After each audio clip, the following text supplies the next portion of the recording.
Mom, मैं पहले से ही जानती थी कि अरसलान चीप है, लेकिन मैं ये कभी इमेजिन भी नहीं कर सकती थी कि वो इस तरीके की गलीज हरकत कर सकता है जायशा के साथ। बकवास करती है। बस करे मॉम, कितना झूठा सपोर्ट करेंगी उसको। उसको सपोर्ट करते करते वही आपके लिए खतरा बन गया। मैं मानती हूँ अरसलान जिद्दी है, जिद करके अपनी हर बात मनवाता है, लेकिन जो इल्जाम जायशा ने उस पर लगाया है ना, इस बारे में तो मैं सोच भी नहीं सकती। मैं सोच भी नहीं सकती थी कि आप भाई की सर की झूठी कसम खा सकती हैं। तो जब आप ये सब कर सकती हैं तो अरसलान क्यों नहीं कर सकता? वैसे अमेजिंग मॉम, आपने अपने बेटे की झूठी कसम खा ली और आपका हाथ तक नहीं कांपा। बहुत हैरत है मुझे मॉम आप पे, और अभी भी आप इतनी रिलैक्स बैठी हुई हैं। अरीशा, मैं क्या करती? हामिद और सुफियान ने मेरे लिए सिचुएशन ही ऐसी क्रिएट कर दी थी।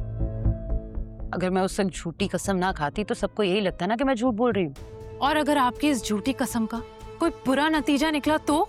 ज्यादा इमोशनल होने की जरूरत नहीं है अरीशा। ये कसम वसम कुछ नहीं होता, सब ऐसे ही होता है। ये तो सिर्फ अपना बचाव करने का एक तरीका है।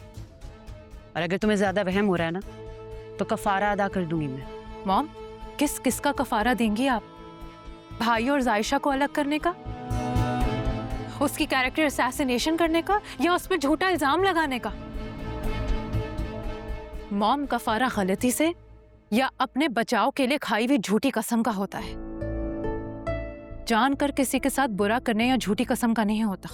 अरीशा, मैं यहाँ इसलिए रुकी थी कि मैं तुम्हें अपने साथ ले जा सकूं।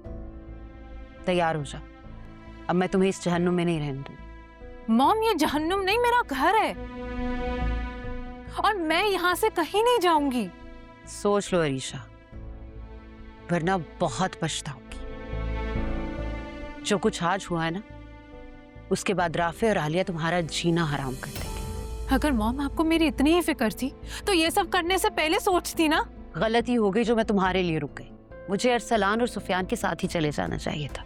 मॉम, बहुत बदनसीब हैं आप, जो अपने इतने प्यार करने वाले बेटे को धोखा दे रही हैं। जो आपने किया है ना, उस पर आप बहुत पछताएंगी।